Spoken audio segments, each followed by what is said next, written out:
Hello, everyone. Welcome to PASS Application Development Virtual Group, another community presentation brought to you by PASS volunteers. We're excited that you could join us today for Eitan Blumin's presentation, Development Lifecycle Basics for DBAs. This live webinar is delivered by expert speakers from the PASS community or IT community at large. The webinar will be recorded and a link to the content will be posted on the PASS application development website after the event. My name is Carnegie Johnson. I'm a PASS volunteer and App Dev virtual group leader. Before we begin the presentation, I have a few more introductory slides, and then I will hand it over to our presenter.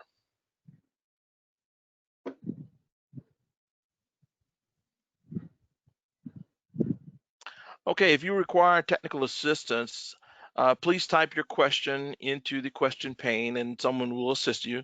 The question pane is also where you may ask questions throughout the presentation. Once we get to the QA portion of the session, I will read your unanswered questions aloud to our presenter. You will be able to zoom in on the presentation content by using the zoom button located on the top of the presentation window. Also, please note that you may receive a short evaluation at the end of the webinar. Your feedback is important to us, so please take a moment to complete the evaluation.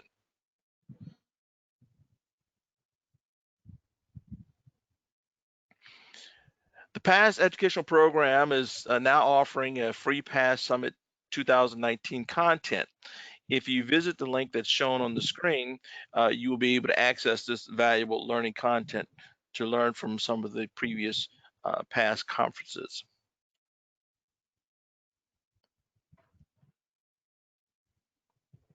Also, please visit the PASS Career Center for job opportunities targeted for IT and data professionals. For details, visit the link on the slide. And that's pass.org/careers.aspx.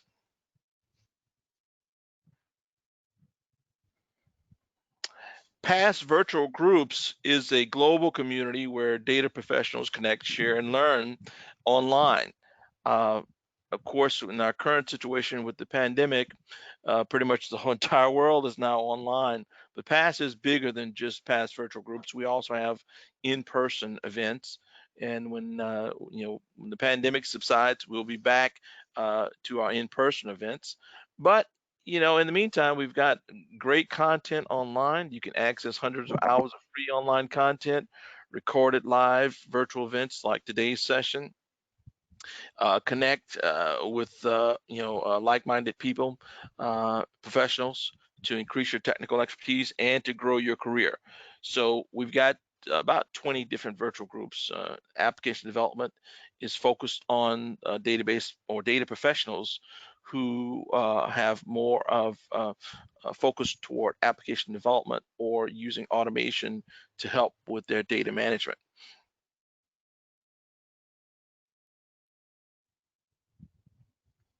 All right, a little bit about our speaker, and there's a lot more about our speaker than the missing bullet notes there. But I just What have you done? Yeah, right. I just noticed my slides there missing a few bullet notes. But Eitan Blumin, and also pronounced in English as Ethan, is a SQL Server consultant and DBA team leader for Madeira Data Solutions. He can be reached via social media accounts that you see there, Twitter, LinkedIn, and also his email. He's got more than 14 years of experience in all fields related to Microsoft SQL Server database, and including but not limited to database design, management, T-SQL programming, performance tuning, quite a bit. He has a deep understanding of SQL Server fundamentals and architecture. He's contributed quite a bit to our community. He has recorded sessions already in our PASS library on this particular topic. So if you want to get even deeper with it, he's got content out there where you can really learn about how to manage your databases using development lifecycle methods. So without further delay, it is my delightful privilege to welcome Eitan Blumin presents Development Lifecycle Basics for DBAs. Hi, Carnegie. Yes, yeah, thank I'm you. gonna let me switch over to your screen now. Let me just create the screen. Okay.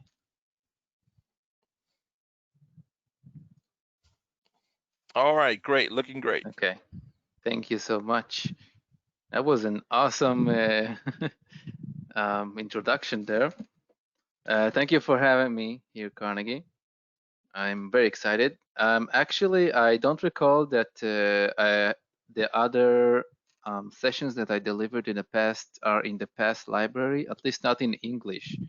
I delivered these sessions in the Hebrew virtual chapter, but I think it's the first time that this will be recorded in English. That is correct. That is correct. Yeah. So that's the first time for everything. So thank you for having me. Welcome, everyone. Let's get right to it, and then I'll start talking. Okay, so a little bit more about me. My name is Eitan Blumin, or Ethan, if you want to pronounce it in its English version. I'm a SQL Server consultant in Madeira Data Solutions. I also have a blog of my own at eitanblumin.com. I also co-host the SQL Server Radio podcast with Guy Glanzer, also from Madeira Data Solutions. You can see the address on the screen. And I have both MCSE and MCSA certifications and a few more certifications and also a few more certifications on the way, working on it. Okay, so what is this about? We are going to talk about development lifecycle basics. This session, this presentation is going to be entry level. It's like the very basics of the basics.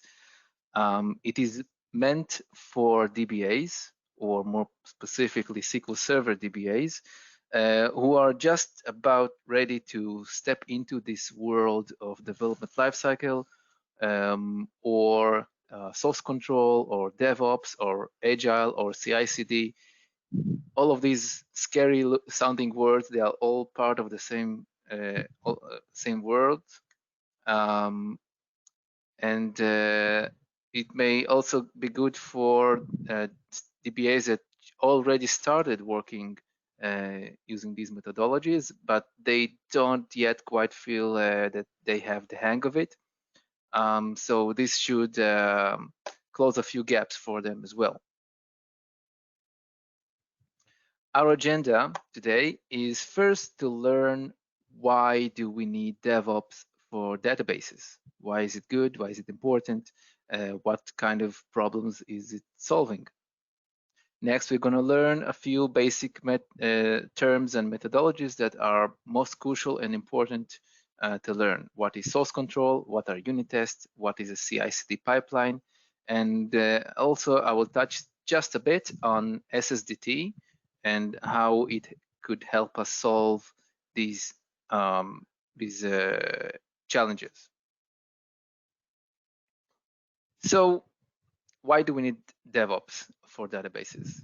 Once upon a time, the DBA's toolset looked more or less something like this. Basically, something akin to a vintage car that is custom made, it's custom built. It does what it's supposed to do. It gets you from A to B, basically. The owner of such a car has to maintain it manually on their own, and as such, they're also closely familiar with its deepest inner workings.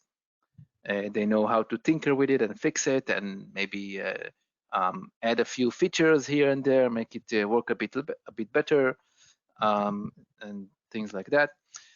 It is still old and outdated, quite obviously.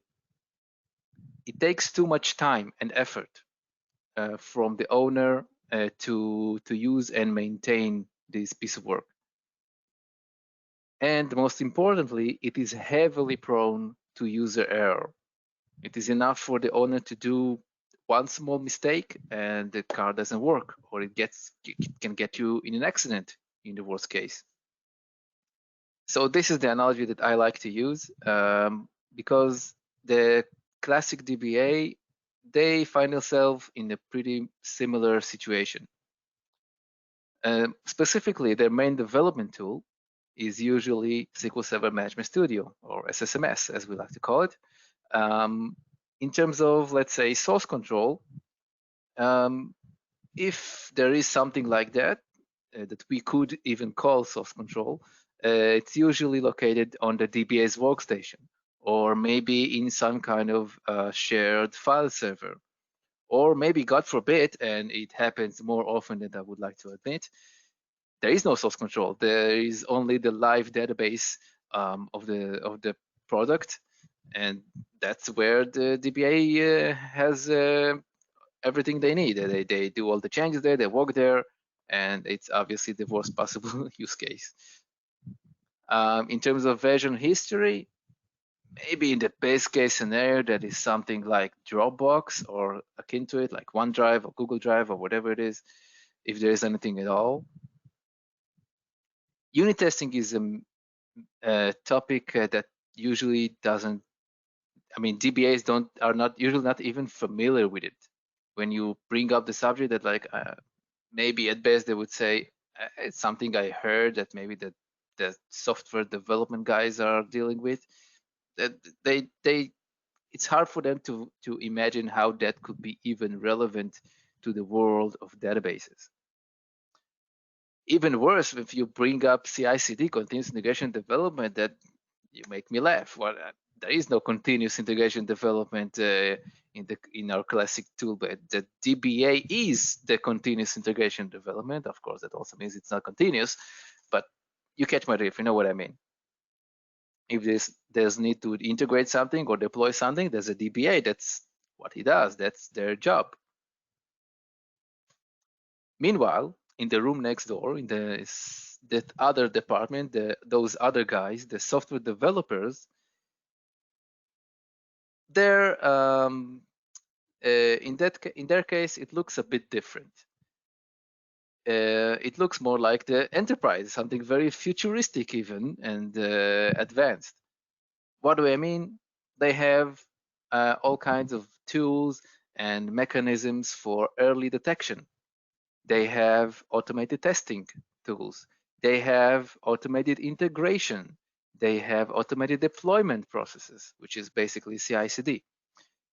They also have all kinds of features and tools that allow them to have proper collaborative development when multiple developers work on the same thing, on the same source code. And they have all kinds of cool toys. They have extensions and plugins and templates and all kinds of nifty tools. Their main development tool would be something like Visual Studio or maybe VS Code or all other kinds of IDEs. There's quite a large selection. Usually depends on the technology that they are developing specifically. They have source control. They have version history in that source control usually. They have unit testing. They have CI/CD pipelines. Why do they get all of these good things and the DBAs don't? Why? Well, the database is our central point of, let's call it, it's like the core. Usually it is the core and the most important part of our business. This thing here is actually important.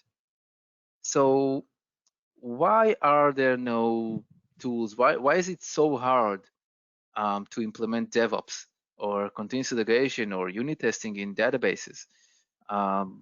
Why is it taking so long to adopt these things? Also, this paradigm shift from individuals who work on a project into teams that work on a project. That's kind of like the whole point of Agile methodologies, is basically to work better as a team. So we find ourselves in these times that DBAs are also undergoing this paradigm shift. but it's hard. Doing these things for databases is hard. Why? Well, because we are dealing with data, and data has its own state, and it needs to maintain that state throughout deployments and changes. And so every little change that might be little and superficially, but when it's deployed to the production database, it could mean data loss, and that could have severe consequences, or maybe something even worse. So it's hard. It's hard, but it's not impossible. And it's not only not impossible, it's also very important, because the effort and the learning curve could be high, at least at first, but it does work out, and it is worth it, because the benefits are pretty big. We saw the lists earlier when comparing between the DBAs, the classic DBAs, and the software developers of our time, and it has a lot of benefits. So our end goal in terms of CI/CD, this is where we want to be, right? So this slide here basically gives you the whole story in a single slide, the meaning of CI/CD and DevOps. Basically, a developer of some kind, it could be a software developer, it could be a database developer, but some kind of a developer does some kind of work, and then pushes this work, this project, these results, these changes into some kind of source control. From that source control, some kind of automated tests will be triggered automatically, simply as a result of the developer working with the source control.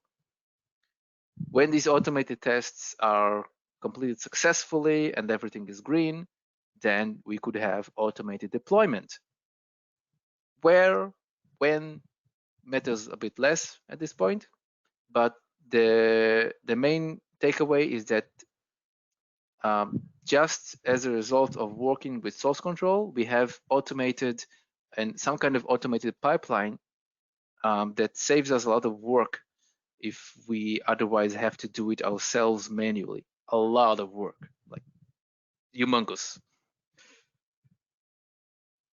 So I want to start with the most important part, the source control.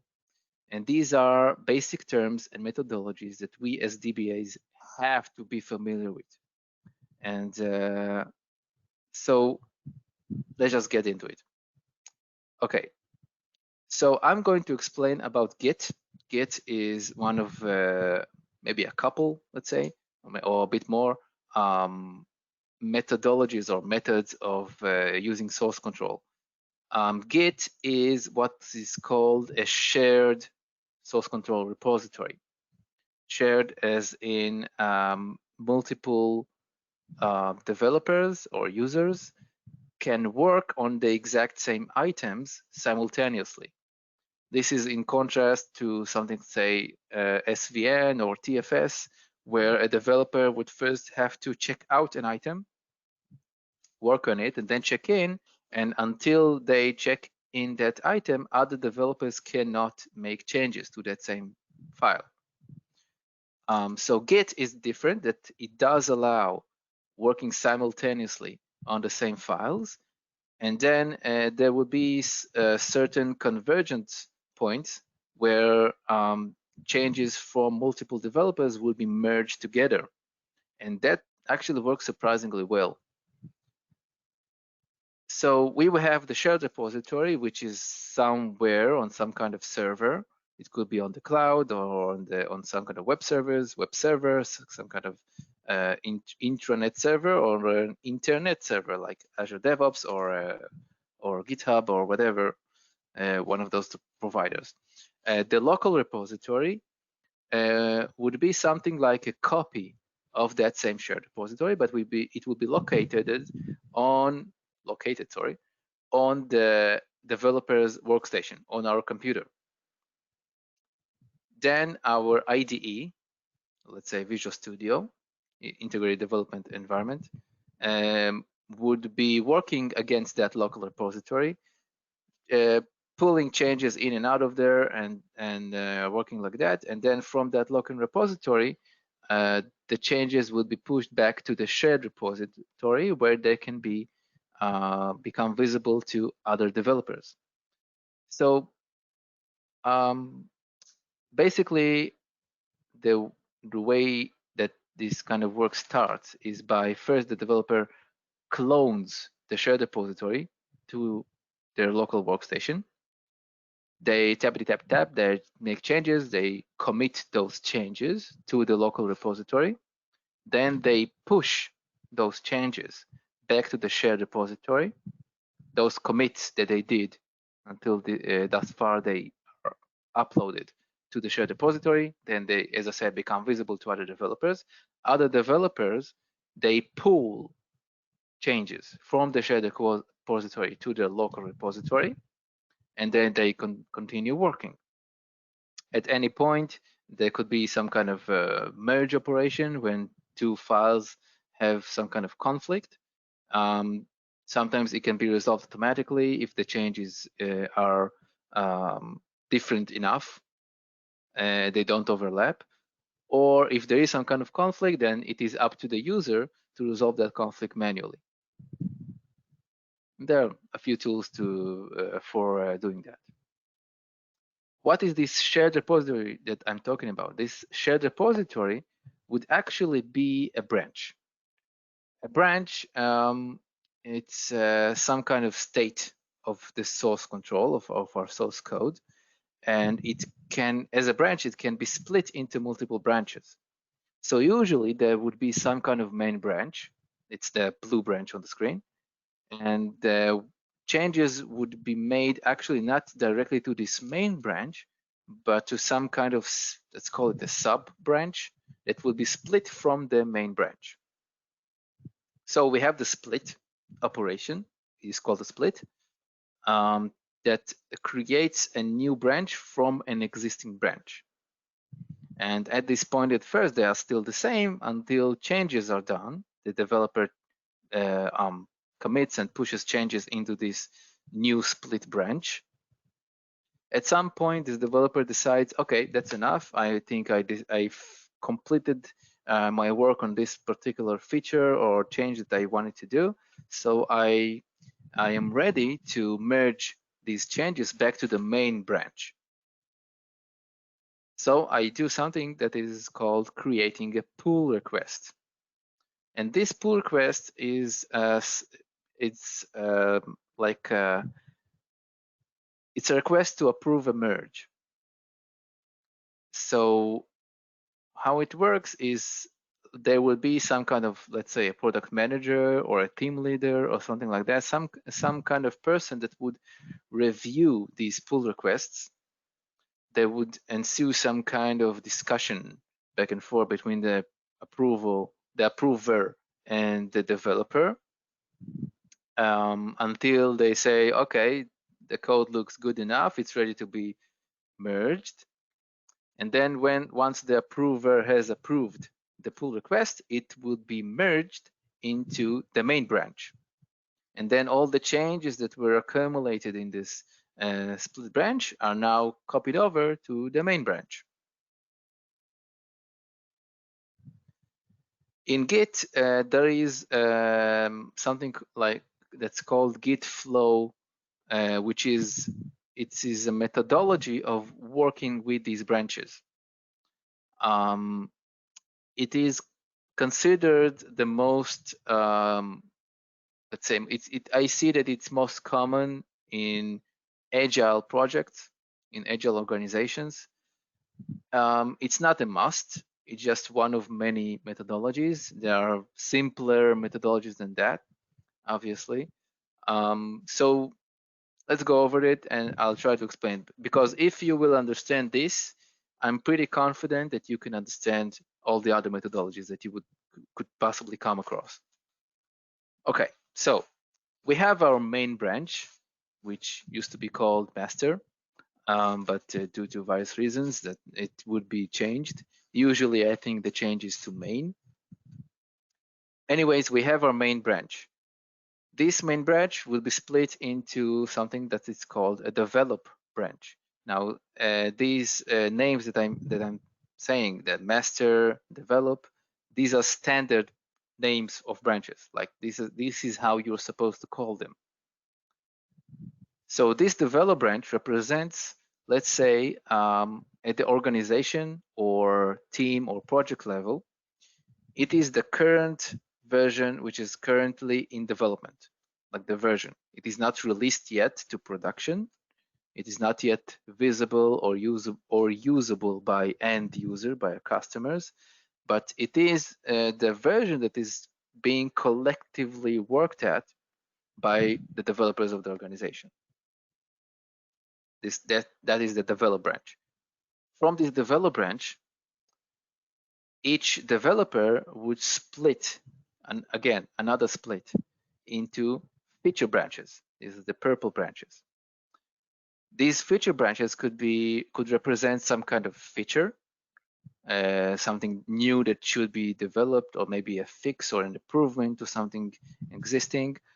Or I also saw organizations that where the feature branch is actually represents a person, like a developer themselves. Like each developer has their own feature branch or maybe developer branch, and they work on it individually.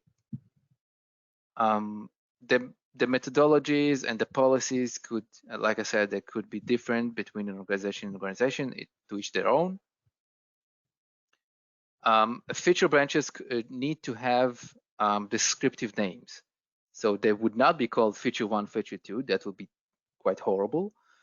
They need to have descriptive names so that just by glancing and looking at the name of the branch, you would know what kind of changes it represents, what kind of changes it holds. That's the point. Next, we have the release branch, which is split from the develop branch, and it represents a version which is ready to be published to production.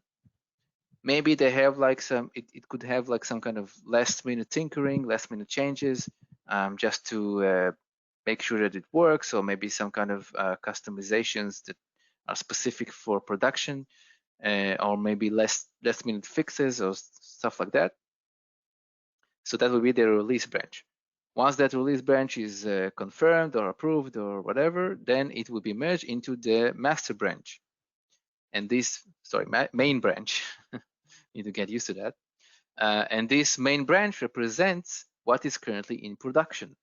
So if and when we merge from the release branch into the main branch, that would mean that this is our current version in production.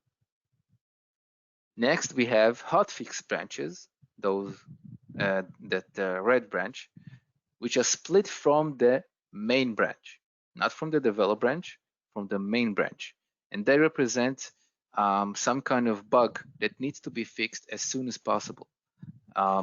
Maybe due to security vulnerabilities, or maybe some kind of breaking bug that needs to be fixed as soon as possible, and it cannot wait until the next production release, until the next time that we get the merge from the develop branch. It cannot wait. So it needs to be merged right now. We need to work on it as soon as we can, do our changes in the hotfix branch, not directly to the main branch. Our changes are made, the developer changes are done against the hotfix branch. When we are done, then we merge against to the main branch. And we also do something that's called a back merge, or I think it's a reverse merge or something like that. I don't exactly recall the exact name. Back to the develop branch, so that these fixes would be also in our next version, in our next official release version that will come from the develop branch. So to reiterate, our main or master branch, or however you want to call it, must always reflect what is on the production. The develop branch must reflect what is currently in development, in progress at a team or project or organization level, depending on what our repository represents. Feature branches reflect current development at the individual developer or feature level. A release branch reflects pending release with possibly last-minute changes or fixes. A hot fix reflects an emergency fix that must be pushed to production as soon as we can. It cannot wait until the next merge from develop branch.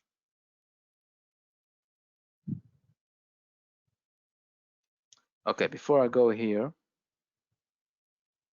just to reiterate, Git flow is from my experience at least, it's the most comprehensive and most, let's call it restrictive policy, branching policy. Usually you would see something which is simpler than this. Maybe you have only the main and develop branches, and that's about it. All the developers work directly against the develop branch, and then when after all kinds of tests are passed and stuff like that, when we are ready to deploy to production, then it is merged into the main branch.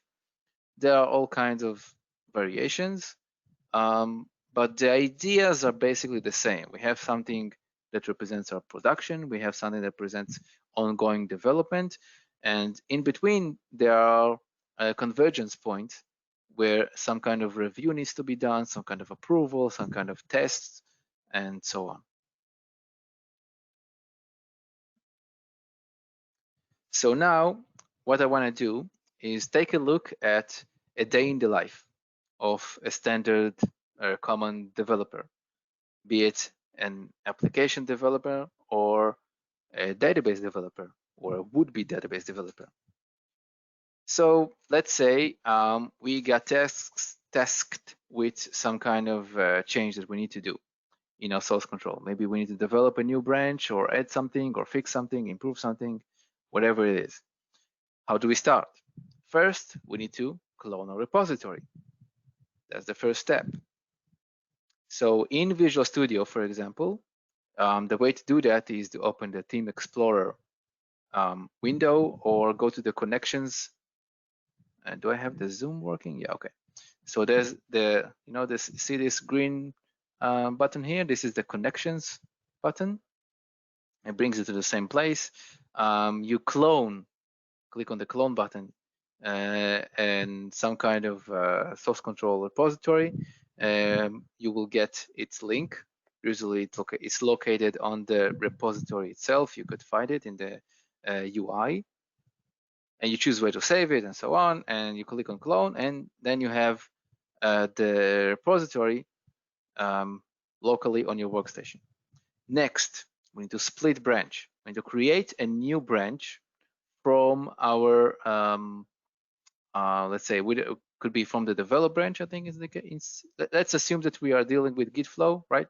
So the branch that we need to split from is the develop branch.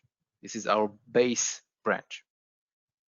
We create a new feature branch, we give it some kind of representative name, something meaningful, let's say JR2106, which could be like a work item identification, maybe in Jira, maybe in Visual Studio DevOps or whatever it is.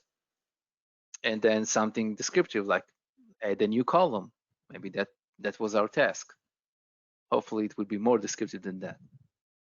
So the way we do that is in Visual Studio, there's the little icon of those splitting branches at the bottom, and next to it is develop. That's the name of our current branch, which is currently active.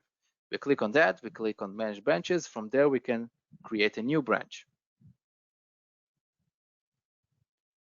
Once we do that, we need to pull our existing data, although this is not necessary the first time we just create the branch because we created it just now, but we are now starting some kind of cycle.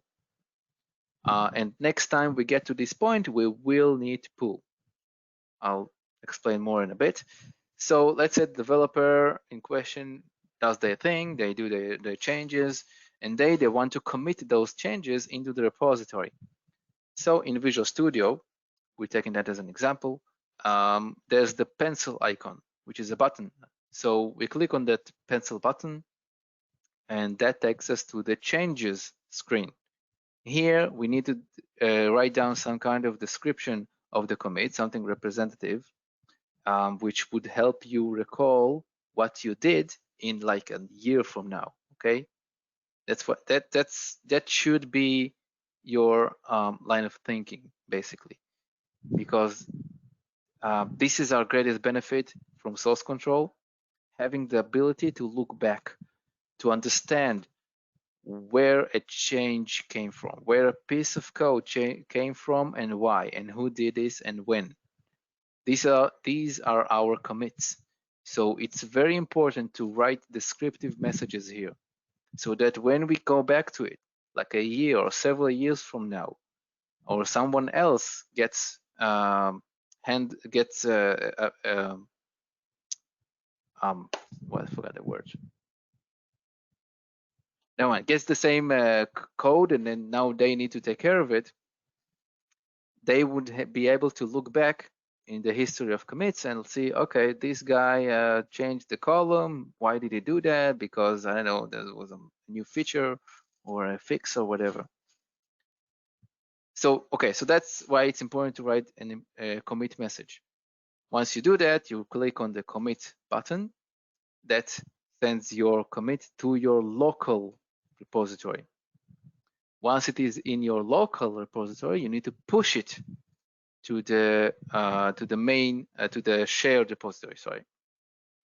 So there is one more button left to that pencil, which is this arrow button. This is where we do our synchronization between our local repository and the shared repository.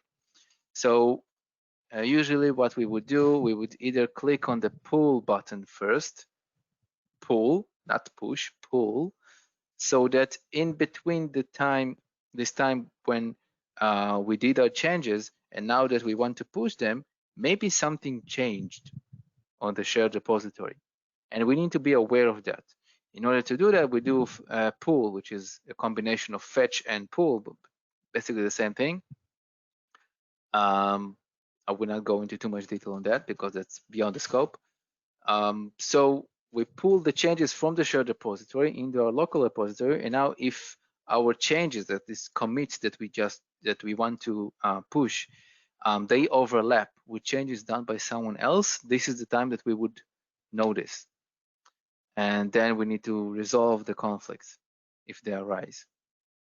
Okay, so we pull the changes, and now we are ready to push them, our own changes, sorry. So we push the changes, and then the cycle goes on.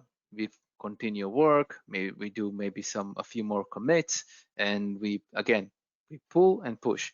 This combination of actions of pulling and then pushing is also called sync, and there is also a separate button for that. So to make things a bit simpler, you can simply click on sync, and then what it does behind the scenes is pull and then push. And if there are any conflicts, it would let you know. Let's say we completed our work, we are ready to create a pull request. So we create a pull request. We can do that in case of GitHub, for example. We can do that from the GitHub website. This is the form that we get for entering our details for the pull request. We can add interesting details here, maybe attach files if we want to, and so on. And then the pull request is created, and it needs to be reviewed and approved by someone. Yeah, that's what I just said. Once that someone approves the changes, they can approve the change and click on merge. And now those changes that we did in our feature branch would be merged into, let's say in this case, it's the developer branch, the branch that we split from. And this, like, let's say, more or less in a nutshell, is a day in the life. This is how a developer should work against a source control. This is how you as a DBA should also work against the source control. This is the life you need to get used to, okay? You start with cloning the repository. If you already cloned the repository, then it's fine. You just need to do it once. But you're now start working on a new feature. Now you need to create a new feature branch. And then all the games go on, the commits, the pulls, the push, create the pull requests, and so on. This is your life cycle. This is where you live now. Get used to it. So, okay. There are a few popular Git source control providers. There's a GitHub, obviously. There's also GitLab and Bitbucket and Azure repositories as part of Azure DevOps. There are also non-Git source control tools such as TFS and SVN and so on. It doesn't really matter, okay? It doesn't really matter which one you choose. The important thing to do for you as a DBA is to first and foremost find out which source control your organization is already using, because most likely it already does. Your software developers in your organization, they probably, usually, already use some kind of source control. What you would want to do is join them. Maybe not necessarily in the same solution, but at least as a first, use the same platform, okay? Unless maybe they use some kind of outdated platform and they plan to migrate to a new one anyway, so I guess that could work. So you would be like a pioneer in that case. But those are edge cases, right? So what we would want to do is be in the same platform as the software developers. This is our end goal. We want to live in the same ecosystem, in the same space. And we want to use the same pipelines, the same methodologies. So just ask your product managers or the software developers in your organization, if you don't already know, to find out which source control technology you are already using. And whatever it is that they are using, Visual Studio and VS Code, they most likely already integrate with all of them using extensions. Now, let's learn a bit about CI and CD. Basic terms at this point. Unit tests. This is something that we should be familiar, get ourselves familiarized with.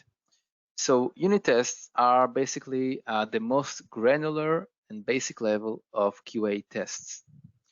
They are created per single function or method, or in our case, could be like a function or store procedure. They work like some kind of state machine tests. Okay, so what that means is that they receive some kind of input, let's say parameter values. They do something, and they would they have some kind of output. And based on the input that you gave to these unit tests, you expect some kind of very specific output. Let's say if your input is 1 and 2, and the function is addition, you expect the output to be 1 plus 2 equals 3. Okay, that is your unit test. You give some kind of parameters, or maybe different types of, different sets of tests, like for the same function. Maybe you want to test, okay, 1 and 2, you know what that should be the output in that case. Let's test that, okay. Let's check the same thing for 5 and 6. That should be 11, and so on. Maybe you have like a list of such of tests like that, and once you feel confident that you tested all edge cases that you could think of, then okay, you have your unit test for this function. These unit tests, they are an integral and important part of the CI/CD pipeline.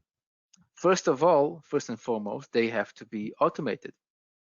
This is why they exist. They need to be structured in such a way that would allow them to be completely and fully automated. Their purpose, why they exist, is to detect as soon as possible breaking changes. So if, for example, you write some kind of store procedure, okay, it works well, you do your own tests, as you develop, right? You feel confident that it works. You just completed working it, creating it. You created it in some kind of database. You run some of your own tests, in SQL Server Management Studio, for example. Execute the procedure with some kind of parameters. You see that it does what it should be doing. Seems to work well. That's fine. It is deployed to QA. It passes QA tests. Everything is green. Okay. It goes to production. Everything is green, works great and magnificent. Everything is just dandy. And you go on with your life. A month goes by, 2 months, a year, or maybe 2, and you forget about this procedure. It becomes a legacy part section of your code base, right? Someone else, or maybe even you, comes along and changes a table, not the store procedure, but a table that the same store procedure happens to depend on. And this change that you made to the table breaks the store procedure. Maybe you change the name of a column. Maybe you remove the column. Maybe the store procedure is using select asterisk, select all columns, and inserts into some kind of table. And now someone added a new column, so that code is now breaking because there is an unexpected column. Just an example, right? It could be any number of things. If we had unit tests, we could find we could be notified about this problem as soon as those new changes are pushed into the source control. Because these unit tests, ideally, they should be running continuously. Every time there's some kind of change in the source control, every time there is a push, every time there is a merge between two branches, these unit tests are triggered and they are running against the new code to make sure that everything that has worked well thus far continues working well now as well. Oh, this came out funny. Anyways, I hope that you understood why unit tests are important, but they are difficult and they are very time consuming to design them and implement because they are so granular. We need to define them per every single function and method. We don't really need to define them for every single function and method, store procedure, whatever. But they should exist for like the core functionalities of your project on the most important and commonly used function and store procedures, at least, okay, like as a minimum. It is difficult and it is time consuming, but it is very beneficial to have them. Their benefit is huge and it is important. In Visual Studio, these unit tests are normally created in a project type called MS Test. In case of databases, SQL Server databases, SSDT also gives us unit tests for databases as an MS Test project. So if you have some kind of QA team that are already experienced and they're working daily with MS Test, the transition is pretty smooth, right? They get these database unit tests in the same format, basically, that they are used to, or at least a very similar format. And the project type is the same. The deployment and the execution of this project type is the same.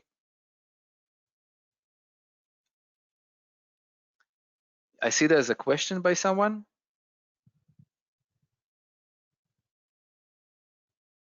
I can see. What about unit test dependency on dynamic nature of data in a database? Well, obviously, you need to take that into consideration. That's why unit tests, especially in case of databases, they are difficult and time consuming because you need to take into consideration the statefulness of data, because store procedures functions, they don't depend just on the parameters. The parameters are not the only input. The data is also a type of input, right? and it also can affect the output that you would expect. So yeah, that makes unit tests even more difficult to design and implement, specifically for databases. I hope that answers the question.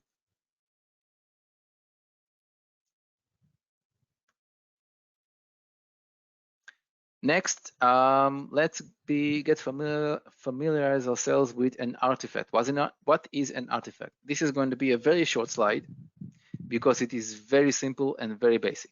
Okay, so you have a project, some kind of project, database project, integration services project, a software project, web project, doesn't matter. Some kind of project.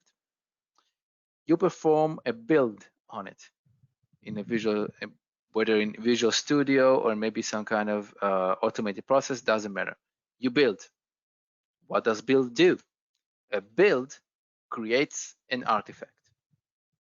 An artifact is something that you can deploy wherever, with some kind of target. Maybe it's a production, maybe it's test, maybe it's dev, maybe it's QA, doesn't matter. You deploy to some kind of target environment, let's say, okay?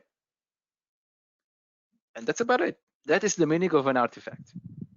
Obviously, in between, more stuff happen, but that is like the very basic and general explanation of what an artifact is. It could be a collection of DLL files, executable files, installation files, installer files, ISPact, which is the artifact of integration services, or DACPack, which is the artifact of SSDT projects. Whatever it is something that that is the result of a build, and then this result needs to be taken somewhere and deployed, and then you have your product, your software, your web service, whatever it is. Now let's talk about CI and CD pipelines. So an example CI/CD pipeline with a common, let's say the most common structure that you would probably see in the real world. There is some kind of trigger. That trigger, let's put it aside what it is, but it could be manual, it could be automated, it could be scheduled, doesn't matter. Some kind of trigger creates, it triggers a build process, okay? For your project from the source control. Now we have an artifact, and we also have a result of the build, at least as a first phase, the first step. The first step is to build your project. If you have build breaking changes in your project, the build would fail, and you would know about it as soon as possible in this first phase. There will be some kind of report, success or failure, right? And some kind of reviewer will usually need to approve this report. Like they would, even if everything is green from the build, there would probably be some kind of pause here, let's call it, and a person would have to approve the result before it can move on to the next phase. They approve the result, great. We take our artifacts, now we copy them to their destination environment. In the destination environment, they are now deployed to the web server, the database server, the web service, whatever it is. Unit tests will be run, will be executed against that freshly deployed environment, and we will get some kind of report for the results of these unit tests or QA tests. Let's say these cycles goes like this. The first time the trigger is triggered, and we have our deployment, automated deployment to our test or QA server, for example. Let's say that everything is green, that all the unit tests are green, all the QA tests are green, everything is good. Okay, now we can move on to the next phase. Someone would need to approve what has happened thus far, and again, the same cycle it repeats itself. We copy the same artifact, the exact same artifact. We don't build again.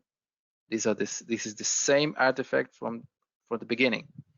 We copy it to another environment, let's say staging, deploy there, again, unit test, QA test, whatever it is we need to do. We get the report, we see whether everything is fine. We approve it, and on it goes again to our production server. And I want to stress that all of these phases, of these repeated cycles, they happen with the same artifact. Those artifacts must not be changed in between these phases. They must only be changed in the first phase, in the trigger. If there is an issue, if there is a problem, if something is not green, we go back all the way to the start to the source control. We push out changes to the source control, not directly to the artifact. God forbid you change an artifact directly. You go to your source control, you fix whatever it is that needs to be fixed, and again, the trigger is triggered, the project is built, and on it goes the cycle again from the beginning. We do not skip phases.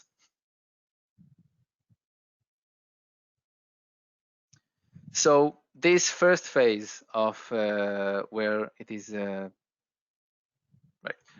first phase where the trigger is triggered and the project is built and we get some kind of report. This is our integration or build pipeline, the build phase, where the artifacts are being copied somewhere, they're actually being delivered. This is continuous delivery. And everything else, the deployment and tests, this is our continuous deployment. So when someone talks about continuous integration and continuous delivery and continuous deployment, now you know what they are talking about.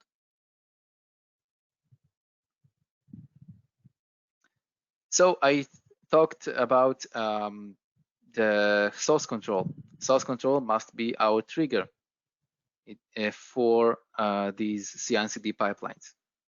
How? Well, those convergence points are the most critical, most important points where you should trigger those pipelines. So in each of those branches, we would have some kind of service, CI/CD pipeline, which is a service that would listen to changes on these branches and would be used for triggering those CI/CD pipelines. Did I say listen to pipelines? I mean listen to branches. So each of these branches would serve a different purpose. The end target, the end result, their artifact would be deployed to a different environment. So let's say they will have different CI/CD pipelines, is what I'm trying to say. So for example, the develop branch could have just a build pipeline, like very basic, just a build, make sure that whatever it is that was deployed to the developer, the develop branch, I'm sorry, didn't break the build.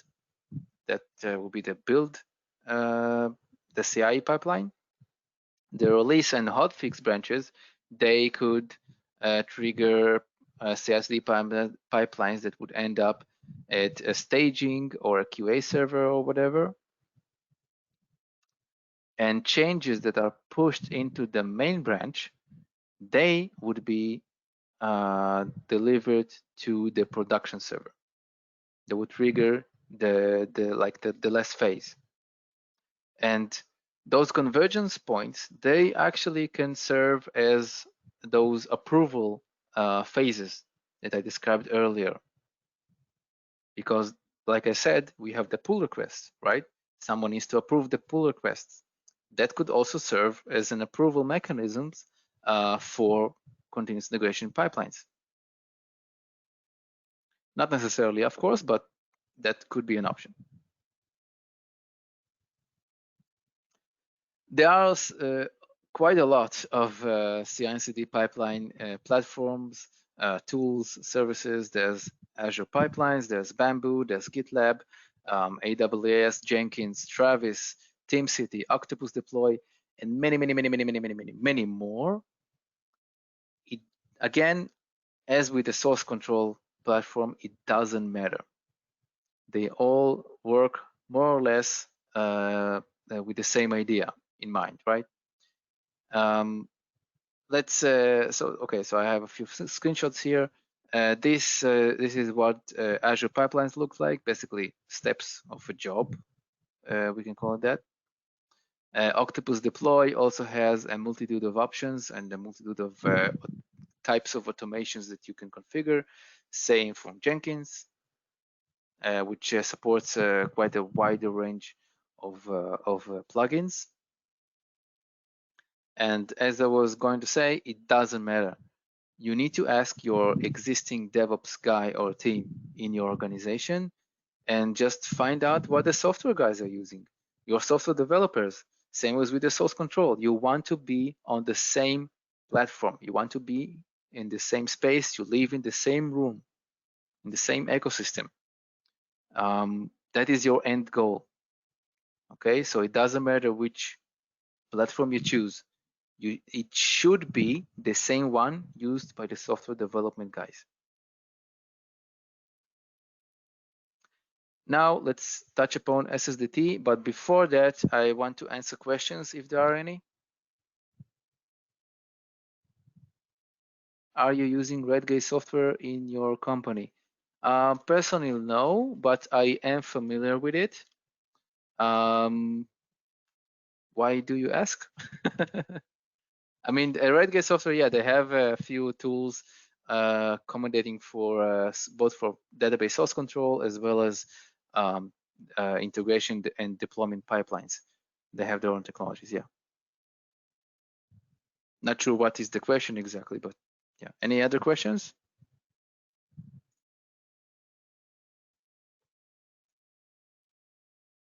I've heard that some people recommend feature flags instead of branches. That does not contradict, actually. Feature flags is not a replacement for branches. It is a deployment or let's say a change mechanism or a policy. It's a way to deploy changes. So instead of deploying changes that would overwrite some kind of existing functionality, you deploy them side by side with existing functionalities, and then you just have some kind of bit that you need to flip, some kind of switch that turns it on and off. So that does not contradict, it's a bit unrelated. How are changes to table structure managed in source control? For example, adding or modifying column. If not, in this presentation, will it be possible to see a demo of this process, including unit tests? Yeah, I'm sorry, that is a bit beyond the scope of this presentation, but I am going to recommend additional resources on this topic at the end of the presentation.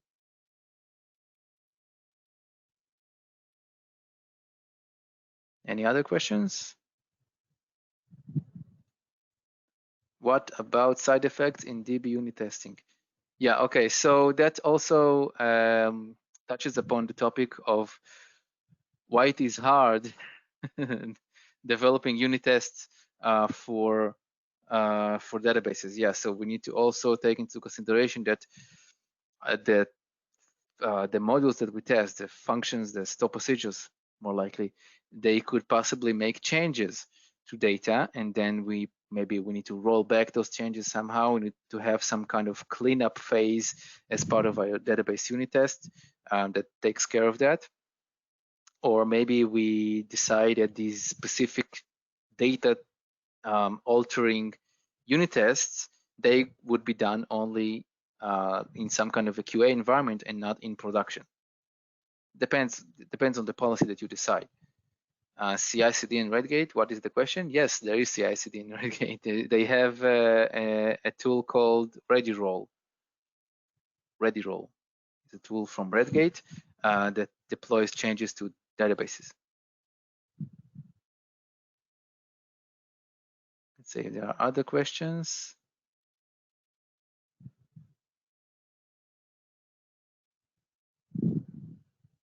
Do you schema compare and data compare Visual Studio? Ever apply directly from there or integrate those results from between environments. Personally, I don't like using the schema and data compare in Visual Studio, at least not as part of deployment. I could use that in order to test something manually, to some kind of validation, verification, to make sure that the changes, the differences between my project and database is what I expect them to be. But I would rather not use that as a method for actual deployment, actually publishing changes. I would rather have an automated pipeline that would build the project. We will get a DAC pack as an artifact, and that artifact will be deployed using the SQL package command line or PowerShell or something like that, and that will be automated. That's like it would do its own thing, like in internal something schema compare, and that would be automated. That's what I would prefer to have. Otherwise, the whole deployment process becomes manual, and that loses the point. I'm guessing that your next question would be specifically about data. I'm afraid that also beyond the scope, but I'll just say in short that SSDT does not natively, at least, does not hold data as an object that you manage in source control. But there are ways to circumvent that using post-deployment scripts. And let's say something like a merge statement, which that merge command that you would have in post deployment, that would actually serve as your source control for the data. Any other questions? Okay, so let's dive into SSDT. SSDT is a free tool, completely free from Microsoft. What it is a set of tools and project types for Microsoft Visual Studio. Its first iteration was in Visual Studio 2005. It had a different name back then. It looked a bit different, but it doesn't matter. We don't talk about that. Right now, we have SQL Server Data Tools, or SSDT in short, which is available since Visual Studio 2017, or in its newest iteration in Visual Studio 2019. Like I said, it's a combination of extensions. Actually, I didn't say that. It is a combination of extensions and add-ons as well. So the main, like the core of it, the most important part of it is the SQL Server database project, which is a way to manage your database schema and objects in source control. This headline, which is SQL Server Data Tools, SSDT, it also contains under it the BI project types, which is reporting services, integration services, and analysis services. Once upon a time, they used to come together, like they all had, for example, in Visual Studio 2005, and even before that, those BI projects came in like a separate installation of Visual Studio called BIDS, BI Developer Studio. And then later it became part of SSDT. I think it was in Visual Studio 2010, maybe, or and Visual Studio 2000 and since I think also maybe it changed in 2017 or 19, Visual Studio. Right now, like in the latest iteration of Visual Studio, these are separate extensions to Visual Studio. They each have to be installed separately. SSDT also comes with a few utilities which are not exactly project types, but they have like utilities. So we have, as mentioned earlier, we have schema and data compare based on technology developed by Redgate. It's a technology purchased by Microsoft from Redgate. We have something called the refactoring tool, which is a very, very underappreciated and very powerful tool for refactoring changes in database schemas, which touches upon stuff like renaming objects, renaming columns, renaming schemas. It also helps you do stuff like moving an object from one schema to another, or it can also expand wildcards, which is like the select asterisk. It can detect those things for you and expand them to an explicit list of columns. I think it has a few more capabilities, but it is very powerful, and it is aware of your database-wide structure and the referential integrity within it. So if you rename a column, for example, it automatically detects which views and foreign keys and procedures and functions and triggers use that column, and it propagates that change over to them as well. It makes these type of changes very, very, very easy. It's very powerful. And like I said earlier, we also have unit testing for databases. It's an integral part of the SSDT ecosystem, if I could call it that. So we already touched upon that. Important things to know. So the way to build an SSDT project, a SQL Server database project, is using MS Build. It is the standard command line for building Visual Studio projects. The artifact, as I said, the resulting artifact is a DACPack file. The way to deploy a DACPack file is either using the SQL package utility or using PowerShell with something called DAC services. It's like a class which helps you deploy DACPack instead of SQL packages, or similar to SQL package, but it is a bit more robust. It gives you more capabilities and more control over what you deploy, what kind of changes deploy. You have more visibility and control over the differences and the changes that you can see during the deployment. DBA tools also have a commandlet for deploying DACPack files.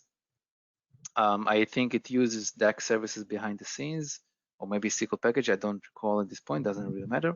But the point I want to make is that DBA tools make it very easy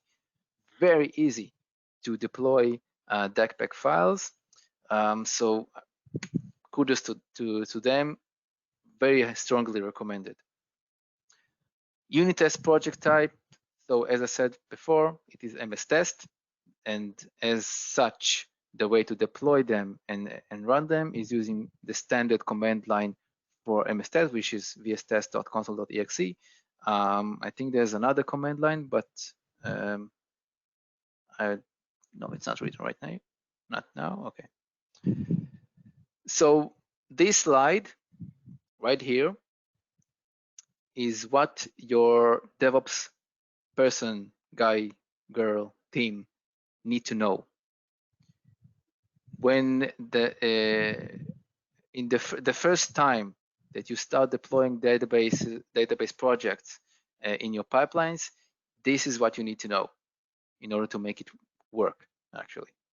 So you need to know what kind of command line utilities to use, what is the file that you need to move between environments as an artifact, and how to execute the unit tests, and that's about it, I think. Okay, so additional resources. Strongly recommended in terms of that touches on the topic of source control. So Brent Ozer has a great video introduction to GitHub for DBAs. It goes a bit more in depth and with also a detailed demo about working with GitHub that it targeted for DBAs. Kevin Chant and Sanders Start, they have a session called the Azure DevOps Duet. They've already presented it in several platforms, including SQL Friday and a few more. I think they will also present it in PaaS Summit, the upcoming Visual PaaS Summit. Thunderstad, speaking of, has a GitHub account with several repositories which are very, very, very, very useful for creating automated pipelines for database projects for SSDT. He can give you like a very good starting point, both in terms of the deployment itself as well as the unit tests. So very useful stuff. Check that out. And Alex Yates recently had a talk called Zero Downtime Database Deployments, which is a bit more high level, talks about different methodologies to deploy database changes to critical environments, like critical production environments that you cannot allow any kind of fault, you cannot allow yourself any downtime. It's like the most strict environment, strict rules, and strict conditions that you can have.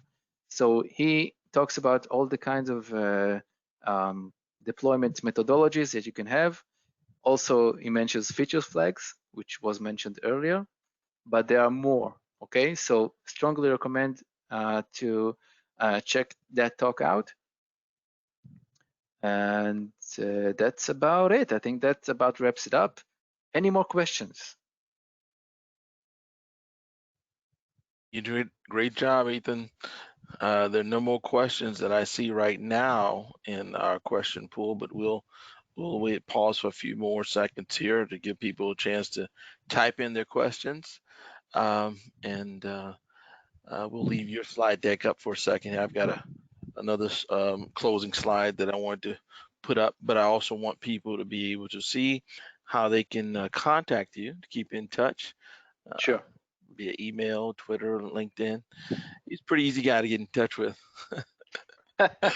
He's all over the place in a lot of different community Yeah. events, so it's a lot of fun. So I've enjoyed the presentation. Looks like we've got a question coming in. I'll go ahead and read it aloud. So Sam asked, we use TFS and would like to move to Azure DevOps. Some advice and suggestions. That's what he's looking Just do it. do it, yeah. The Nike advice. Okay, Sam, there you go. Go out and get you some running shoes and just do it, man. He follows it up. Yeah, okay, go ahead. Oh, yeah, he's got another follow-up question here. He asks Azure DevOps on-premise versus online. Actually, I think a while ago I saw some kind of talk. Sorry, I don't recall, by someone who detailed the differences between the two. I'm sorry, I slipped my mind right now. There are a few differences. I don't recall what they were, but I do remember that they were not important. Okay. So I think maybe it had to do like with security policies or something like that. Okay. But generally, like in terms of source control methodologies, working with source control and continuous deployment, it doesn't really make a difference. Yeah, I think the Microsoft hybrid model is probably the best in the industry. You can move from on-premise to the cloud very seamlessly. All right, and Kevin asks, could you put up the resource slide again? So that previous slide that lists that, and I want to get that that updated slide from you as well, and we share those out after this live session. Yeah, no problem. Each of these is the URL, right? So yeah. So the slides deck will be available for download. I'll send you the updated one soon. Okay, appreciate that. It'll be available for download. Yeah. All right, Sam's got a couple more follow-up questions. He's very active. Sam asks, any gotchas or learning curves for developers? Of course there are. Of course there are. Yeah, there are lots of gotchas and learning curves, especially in terms of working with database deployments. But I'm afraid it's beyond the scope of this presentation. I have another continued like a part 2 of Okay. this presentation, which touches upon those issues, and Okay. hopefully we'll find a time to present that as well. Yeah. Until then, you should check out the Azure DevOps Duet presentation Oh, with Kevin Chant and Sandra Stad, and uh, generally follow Sandra Stad. He has a bunch of materials about that. Look for his talks, his sessions. He has a few good demos about it.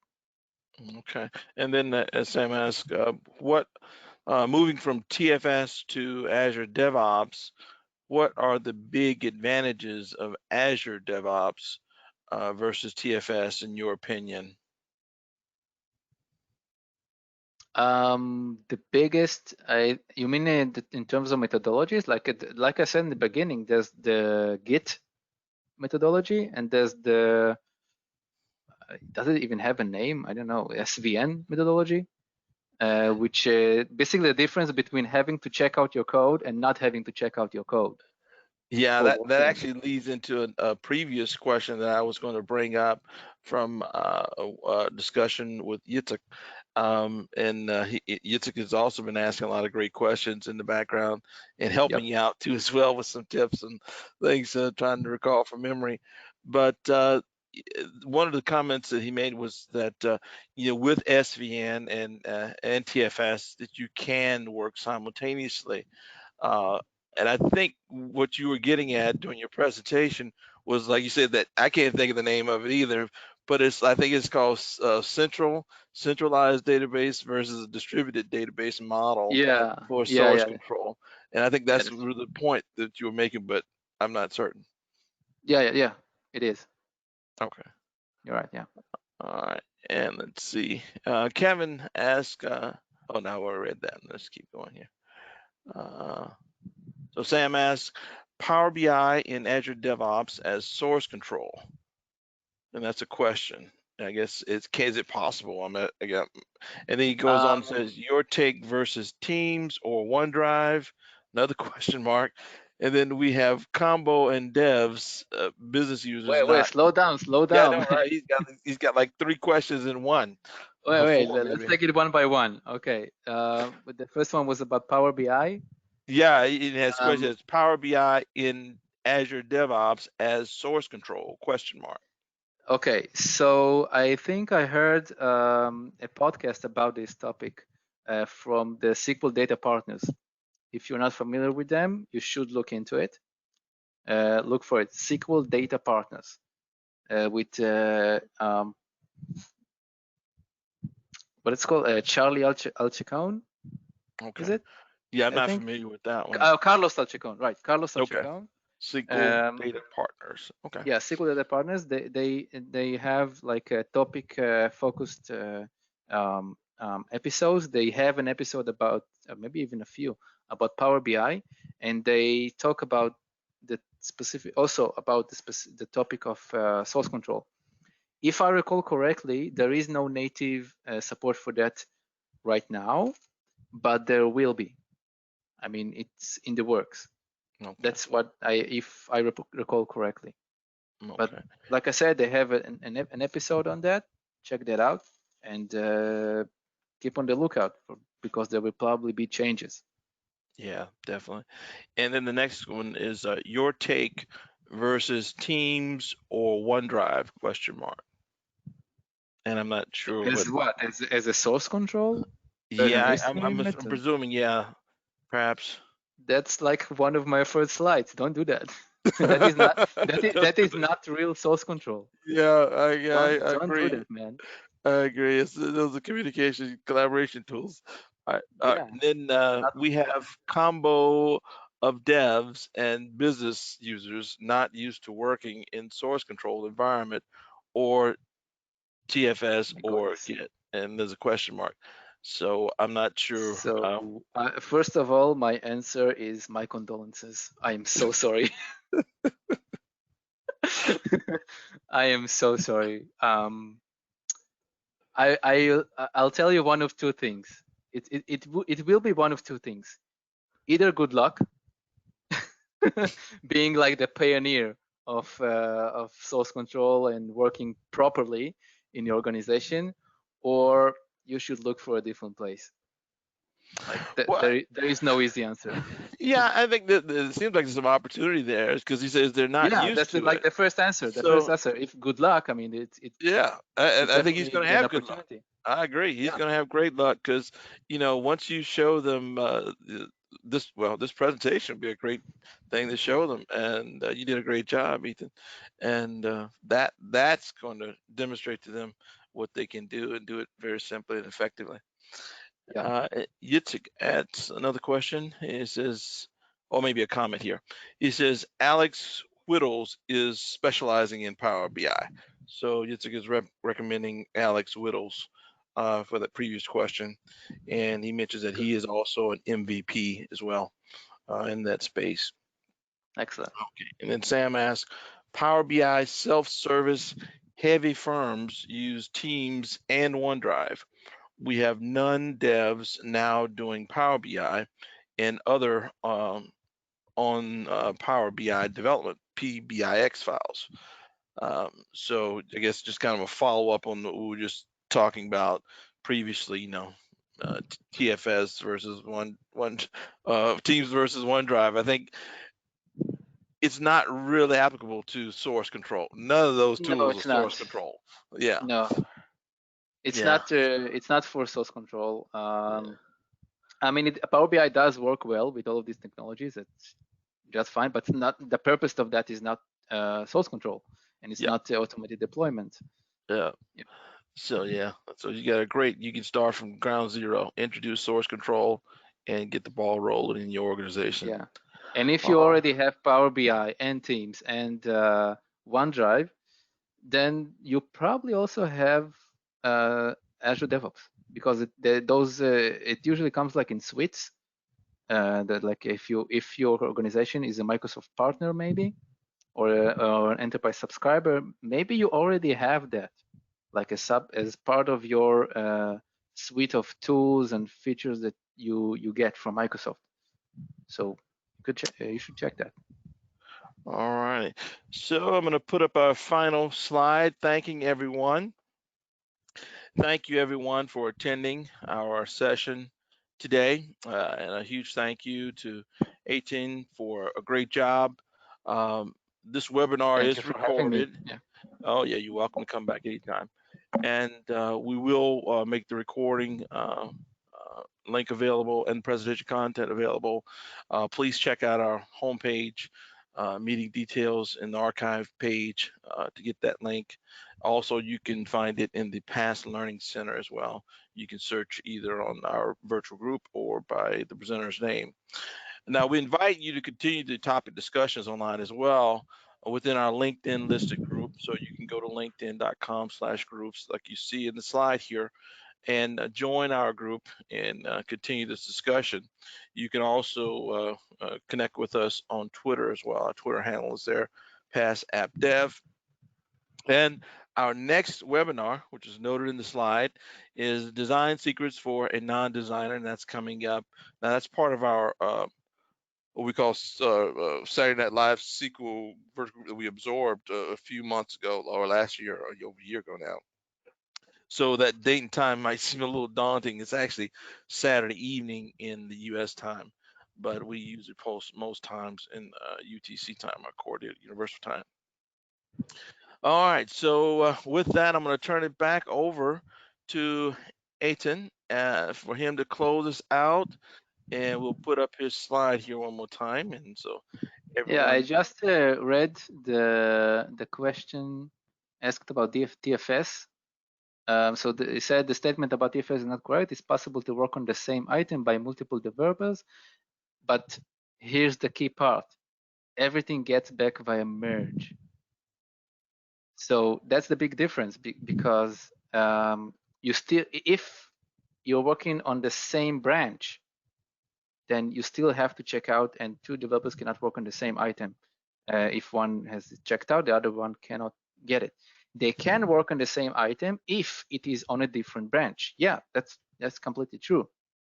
But in Git, even if the same item is on the same branch, different developers can still work on the same item. There is no check-in, check-out mechanism.